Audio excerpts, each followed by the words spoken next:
जीवन में न्याय और कर्मों के फल को लेकर सदियों से सवाल उठते रहे हैं। अक्सर हम देखते हैं कि कुछ लोग मेहनत और ईमानदारी से जीवन जीते हैं, फिर भी उन्हें कठिनाइयों और संघर्षों का सामना करना पड़ता है। वहीं दूसरी ओर कुछ लोग पाप, छल और कपट के रास्ते पर चलकर धन संपत्ति, वैभव और ऐश्वर्य प्राप्त कर लेते हैं। यह सवाल हमेशा हमारे मन में उठता है कि क्या अच्छे कर्मों का फल मिलने में देर होती है? क्या पाप की कमाई से मिली संपत्ति टिकाऊ होती है या फिर वह एक समय बाद नष्ट हो जाती है? गरुड़ पुराण में कहा गया है कि कर्मों का फल अवश्य मिलता है, लेकिन उसका समय निश्चित होता है। यदि आपके मन में भी कभी यह प्रश्न उठा है कि जीवन में सचमुच न्याय होता है या फिर भाग्य ही सब कुछ तय करता है, तो आज हम इस विषय पर गहराई से चर्चा करेंगे। हम जानेंगे कि अच्छे कर्मों का फल कितने समय में मिलता है और जो लोग गलत मार्ग पर चलते हैं उनकी कमाई आखिर कब तक चलती है। इस गहरे और रहस्यमय विषय की खोज में आगे बढ़ते हैं, लेकिन आगे बढ़ने से पहले आपको बता दें कि गरुड़ पुराण में यह भी कहा गया है कि कथा को बीच में छोड़ना पाप के समान होता है। इसलिए इस कथा को अंत तक सुनिए और यदि आप सनातनी हैं तो वीडियो को लाइक करें और चैनल को सब्सक्राइब जरूर करें। एक छोटे से गांव में रामू नाम का एक गरीब लोहार रहता था। रामू अपने काम में निपुण था और उसकी बनाई हर वस्तु अपनी उत्कृष्टता के कारण प्रसिद्ध थी। उसका जीवन बहुत ही साधारण था। रामू के पास कोई महल या बड़ी संपत्ति नहीं थी। उसकी दुनिया उसकी छोटी सी वर्कशॉप और पास के खेतों तक सीमित थी। लेकिन इसके बावजूद रामू अपने काम में पूरी तरह समर्पित था। उसकी मेहनत और ईमानदारी से पूरे गांव में उसकी एक अलग पहचान थी। गांव के पास ही एक समृद्ध राज्य था, जहां राजा विक्रम और रानी सुमित्रा का भव्य महल खड़ा था। राजा विक्रम बहुत ही शक्तिशाली और बुद्धिमान थे और रानी सुमित्रा भी अत्यंत समझदार और सौम्य स्वभाव की थीं। दोनों के प्रेम और आपसी सम्मान की चर्चा पूरे राज्य में होती थी। उनके महल की सबसे अनमोल रत्न उनकी इकलौती बेटी राजकुमारी सुमन थी। सुमन का हृदय अत्यंत निर्मल और सरल था। वह महल के बंधनों और शाही जीवन से बंधकर नहीं रहना चाहती थी। उसके मन में हमेशा कुछ नया करने और दुनिया को जानने की उत्कंठा रहती थी। एक दिन जब वह महल के बगीचे में टहल रही थी तो उसकी नजर रामू की वर्कशॉप पर पड़ी। पहली बार उसके मन में संसार को जानने की इच्छा जागी और उसने महल से बाहर निकलने का उपाय खोजा। आखिरकार राजकुमारी सुमन रामू की वर्कशॉप तक पहुंच गई। जब उसने पहली बार रामू को देखा तो वह उसकी मेहनत और आत्मविश्वास से प्रभावित हुई। रामू अपने काम में पूरी तरह से खोया हुआ था। उसकी आंखों में एक विशेष चमक थी जो उसके काम के प्रति उसके समर्पण को दर्शा रही थी। रामू बहुत सुंदर नहीं था, लेकिन उसकी आंखों में एक गहरी समझ और सच्चाई झलक रही थी। राजकुमारी दूर खड़ी होकर उसकी कला को निहारती रही। रामू को इस बात की खबर तक नहीं थी कि कोई उसे देख रहा है, लेकिन कुछ समय बाद उसे एहसास हुआ कि कोई उसकी ओर लगातार देख रहा है। जब उसने देखा कि वह राजकुमारी सुमन थी तो उसका दिल तेजी से धड़कने लगा। रामू जानता था कि वह एक साधारण लोहार है और राजकुमारी सुमन के सामने उसकी कोई तुलना नहीं थी। वह एक गरीब आदमी था और राजकुमारी के साथ किसी भी प्रकार का संबंध उसकी कल्पना से भी परे था। लेकिन सुमन के मन में रामू के प्रति एक अनजानी भावना उत्पन्न हो रही थी। राजकुमारी सुमन के मन में अब एक अजीब सी हलचल मचने लगी थी। वह सोच रही थी कि क्या रामू भी उसके प्रति वही भावनाएं रखता है जो वह उसके लिए महसूस करती थी। लेकिन वह जानती थी कि उनके बीच का अंतर बहुत बड़ा था। वह एक राजकुमारी थी और रामू एक साधारण लोहार। यह फर्क इतना विशाल था कि शायद वे कभी खुलकर अपने दिल की बात भी न कह पाते। फिर भी राजकुमारी के मन में रामू से मिलने की चाह बढ़ती जा रही थी। कुछ दिनों तक वह इसी उलझन में रही, लेकिन अंततः उसने निर्णय लिया कि उसे इस दूरी को खत्म करने की कोशिश करनी चाहिए। उसने सोचा कि महल की बंदिशों से बाहर निकलकर कुछ नया सीखना ही सबसे अच्छा उपाय होगा। एक दिन राजकुमारी ने महल के सख्त नियमों को नजरअंदाज किया और साधारण ग्रामीण वेशभूषा में रामू की वर्कशॉप तक जा पहुंची। रामू उस समय अपनी धौंकनी चलाने में व्यस्त था, लेकिन जब उसने देखा कि वही राजकुमारी उसके सामने खड़ी है तो उसका मन विचलित हो उठा। इस बार राजकुमारी साधारण कपड़ों में थी, मानो वह एक आम ग्रामीण लड़की हो। रामू के मन में घबराहट थी, लेकिन वह खुद को संभाले खड़ा रहा। राजकुमारी ने मुस्कुराते हुए कहा, क्या तुम मुझे अपनी कला सिखा सकते हो? मैं लोहे के काम के बारे में जानना चाहती हूं। रामू को लगा कि वह कोई सपना देख रहा है। एक राजकुमारी उसके पास आकर कुछ सीखना चाहती थी। यह कैसे संभव हो सकता था? रामू के मन में डर था कि कहीं यह सब एक भ्रम न हो, लेकिन राजकुमारी की आंखों में जो सच्ची जिज्ञासा और विश्वास था, उसने रामू को हिम्मत दी। रामू ने धीरे से कहा, राजकुमारी, यह काम बहुत कठिन है, लेकिन यदि आप वास्तव में सीखना चाहती हैं तो मैं सिखा सकता हूं, लेकिन इसके लिए आपको बहुत मेहनत करनी पड़ेगी। राजकुमारी ने मुस्कुराकर कहा, मैं मेहनत से डरती नहीं हूं, मुझे बस कुछ नया सीखने की चाह है। आप मुझे सिखाइए। यहीं से दोनों के बीच बातचीत का सिलसिला शुरू हुआ। हर दिन राजकुमारी सुमन रामू की वर्कशॉप आने लगी। वह उसकी कला को समझने के लिए पूरी मेहनत करती और रामू भी धीरे धीरे उसके सामने अपने मन की बातें साझा करने लगा। रामू जानता था कि यह सब संभव नहीं है, लेकिन राजकुमारी की सरलता और मासूमियत ने उसे खुलने पर मजबूर कर दिया। रामू की आंखों में एक चमक थी और सुमन की आंखों में एक अजीब सा सुकून। दोनों के बीच का यह रिश्ता अब गहराता जा रहा था। राजकुमारी की सादगी ने रामू के दिल में जगह बना ली थी, लेकिन यह सब अधिक दिनों तक छिपा नहीं रह सकता था। उनके बढ़ते संबंधों की खबर अब महल तक पहुंचने लगी थी। राजकुमारी सुमन और रामू के बीच की छुपी मुलाकातें अब और बढ़ने लगी थीं। राजकुमारी दिन रात रामू से मिलने के इंतजार में रहती थी। उसका मन एक नए आनंद से भर गया था। अब उसे महल की दीवारें एक कैद की तरह लगने लगी थीं।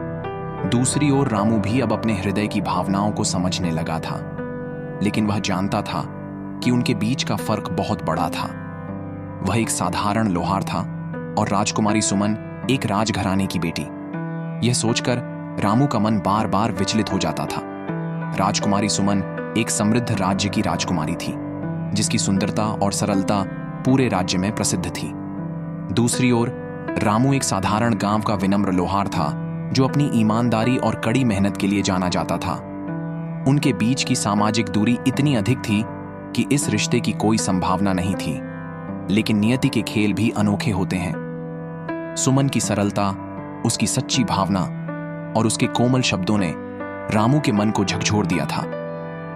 रामू के मन में यह स्पष्ट होने लगा कि यह केवल एक आकर्षण नहीं, बल्कि एक गहरे और सच्चे संबंध की नींव थी, जो समय के साथ और भी मजबूत होती जा रही थी। एक दिन जब सुमन और रामू साथ काम कर रहे थे, तब उनके बीच एक गहरी बातचीत हुई, जिसने उनके रिश्ते को एक नई दिशा दी। सुमन ने धीरे से रामू से पूछा, रामू, तुम हमेशा मुझे एक राजकुमारी के रूप में देखते हो, लेकिन क्या तुम सच में मुझे केवल एक राजकुमारी समझते हो? क्या मैं तुम्हारे लिए भी बस एक राजकुमारी ही हूं, या तुम मुझे वैसे ही देख सकते हो जैसे तुम किसी और को देखते हो? रामू यह सुनकर चौंक गया। उसने थोड़ा सोचकर कहा, सुमन, तुम एक राजकुमारी हो, तुम्हारा स्थान ऊंचा है, तुम्हारा समाज हमसे अलग है। मैं ये कभी नहीं चाहूंगा कि तुम मुझ जैसे साधारण इंसान से कोई आशा रखो। रामू के शब्दों में झिझक और असमंजस था, लेकिन सुमन के चेहरे पर एक शांत मुस्कान थी। उसने कोमल स्वर में कहा, रामू, दिल से कोई छोटा या बड़ा नहीं होता। मैं तुम्हारे भीतर जो देखती हूं वह अनमोल है। तुम्हारी मेहनत, सच्चाई और ईमानदारी ने तुम्हें मेरे लिए एक राजकुमार बना दिया है। सुमन के इन शब्दों ने रामू के हृदय को भीतर तक छू लिया। उसे एहसास हुआ कि सच्चा प्रेम किसी की स्थिति, धन या बाहरी भव्यता से नहीं, बल्कि हृदय की पवित्रता से उपजता है। लेकिन फिर भी रामू के मन में यह प्रश्न बना हुआ था कि क्या वह इस रिश्ते को एक नई दिशा देने के लिए तैयार था। इधर राजमहल में सब कुछ सामान्य प्रतीत हो रहा था, लेकिन भीतर ही भीतर परिवर्तन की आहट महसूस की जा रही थी। राजा विक्रम और रानी सुमित्रा तक यह खबर पहुंच चुकी थी कि राजकुमारी सुमन अक्सर महल से बाहर जाती है और एक साधारण लोहार रामू से मुलाकात करती है। यह कोई साधारण बात नहीं थी, क्योंकि एक राजकुमारी का महल से बाहर जाना सदैव किसी विशेष उद्देश्य के लिए ही होता था। राजा विक्रम ने इस स्थिति की गहराई से जांच कराने का निर्णय लिया और अपने सबसे विश्वासपात्र मंत्री महेश को इस कार्य के लिए नियुक्त किया। महेश ने स्थिति का गहराई से अवलोकन किया और यह अनुभव किया कि राजकुमारी का हृदय अब केवल महल तक सीमित नहीं था, बल्कि वह महल के बाहर की दुनिया से भी जुड़ चुका था। महेश ने यह भी महसूस किया कि यह केवल एक साधारण आकर्षण नहीं, बल्कि एक गहरे संबंध की नींव थी जो राजमहल के नियमों और परंपराओं को चुनौती दे रही थी। महेश ने निश्चय किया कि इस विषय पर राजा और रानी से बात करनी होगी। उधर सुमन और रामू की मुलाकातें लगातार बढ़ रही थीं। वे केवल लोहे के कार्य तक ही सीमित नहीं थे, बल्कि अपने जीवन के सपनों, आशाओं और अपने भीतर के डर को भी एक दूसरे के साथ साझा करने लगे थे। सुमन के मन में अब एक दृढ़ विश्वास और साहस था जो उसे रामू के और भी समीप ला रहा था। वहीं रामू भी अब सुमन की निष्ठा को भली भांति समझने लगा था। उसे यह अनुभव होने लगा था कि यह केवल एक क्षणिक आकर्षण नहीं, बल्कि एक गहरी और सच्ची भावना है। एक दिन जब सुमन और रामू जंगल के पास एक छोटी सी झील के किनारे बैठकर बात कर रहे थे, तब सुमन ने रामू की ओर देखा। उसकी आंखों में एक दिव्य आभा थी। उसने धीमे स्वर में कहा, रामू, क्या तुम नहीं समझते कि प्रेम समाज और परंपराओं से परे होता है? मैं जानती हूं कि हमारा संबंध आसान नहीं होगा, लेकिन मैं यह भी जानती हूं कि सच्चे प्रेम की शक्ति हर मुश्किल को पार कर सकती है। रामू ने सुमन की आंखों में झांका और पहली बार उसमें डर नहीं, बल्कि एक विश्वास की चमक देखी। रामू ने कहा, सुमन, मैं तुम्हें खोना नहीं चाहता, लेकिन मैं यह भी नहीं चाहता कि मेरी वजह से तुम्हें अपने परिवार और अपने राज्य से अलग होना पड़े।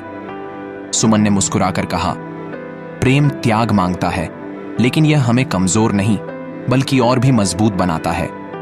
यदि हमारा प्रेम सच्चा है तो यह हर बंधन को पार कर लेगा।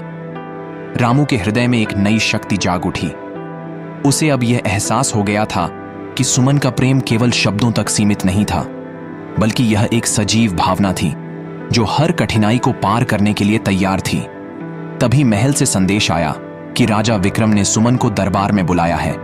सुमन जानती थी कि अब यह क्षण आ चुका है जब उसे अपने प्रेम की सच्चाई को दुनिया के सामने स्वीकार करना होगा। महल के प्रांगण में राजा विक्रम और रानी सुमित्रा के सामने खड़ी सुमन ने साहस के साथ कहा, पिताजी, मैं रामू से प्रेम करती हूं। वह साधारण नहीं है, वह सच्चा और ईमानदार है। मैंने उसकी आंखों में प्रेम और सम्मान देखा है जो किसी भी राजमहल की दीवारों से बड़ा है। राजा विक्रम ने कुछ देर चुप रहकर कहा, सुमन, प्रेम और समाज के नियमों के बीच एक संघर्ष है, लेकिन यदि तुम्हारा प्रेम सच्चा है। राजा विक्रम के शब्दों ने पूरे दरबार को मौन कर दिया। सभी के चेहरों पर आश्चर्य और प्रसन्नता के मिले जुले भाव थे। सुमन की आंखों से बहते हुए आंसू अब खुशी के प्रतीक थे।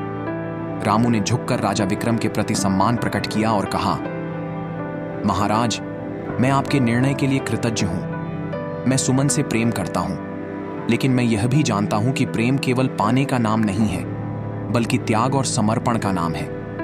यदि मेरी उपस्थिति से सुमन की प्रतिष्ठा पर कोई आंच आती है तो मैं पीछे हटने के लिए तैयार हूं। सुमन ने तुरंत रामू का हाथ पकड़ लिया और दृढ़ स्वर में कहा, रामू, प्रेम में त्याग नहीं होता, प्रेम में विश्वास होता है। मैंने तुम्हें अपने दिल से अपनाया है और अब मैं तुम्हें कभी खोने नहीं दूंगी। राजा विक्रम ने सुमन और रामू की ओर देखा और कहा, रामू, तुमने अपने कर्म, अपनी सच्चाई और अपने प्रेम से यह साबित कर दिया है कि एक व्यक्ति का मूल्य उसके जन्म से नहीं, बल्कि उसके कर्मों से होता है। आज मैं तुम दोनों को आशीर्वाद देता हूं कि तुम्हारा प्रेम हर कठिनाई को पार करे और सदैव अमर रहे। पूरे दरबार में तालियों की गूंज सुनाई देने लगी। सुमन और रामू ने एक दूसरे की ओर देखा और उनकी आंखों में वह चमक थी जो एक सच्चे प्रेम की पहचान थी। तो दोस्तों, आपको यह कहानी कैसी लगी वह कमेंट में जरूर बताएं।